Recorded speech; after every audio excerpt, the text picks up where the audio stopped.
Clarifier les secteurs clés, améliorer le mécanisme de garantie et créer un environnement favorable à l'investissement dans le secteur privé. Tels sont les messages clés du haut planificateur économique de la Chine, qui a dans le même temps explicité les dernières mesures de soutien à l'investissement privé. Les domaines clés de l'encouragement et de l'orientation de l'investissement privé cette fois-ci comprennent le transport, la préservation de l'eau, l'énergie propre, les nouvelles infrastructures, la fabrication de pointe ainsi que l'agriculture moderne. D'autres secteurs clés seront également au centre de notre politique pour la prochaine étape. Les nouvelles mesures concernent entre autres l'établissement d'une base de données nationale sur les projets clés de l'investissement privé, la recommandation des projets présents dans la base de données auprès d'institutions financières adéquates et l'encouragement de ces dernières à fournir un financement.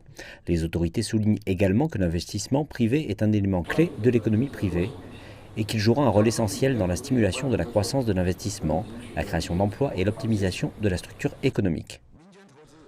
Le mécanisme de l'investissement privé est flexible, proche du marché et a une forte capacité à absorber l'emploi.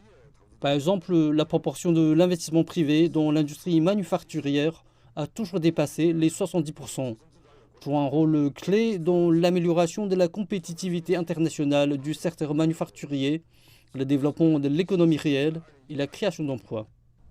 Ces mesures interviennent après que la Chine a publié la semaine dernière des lignes directrices visant à accroître le soutien à l'économie privée. Il s'agit notamment d'améliorer l'environnement commercial, d'accroître le soutien politique et de renforcer les garanties juridiques pour l'économie privée.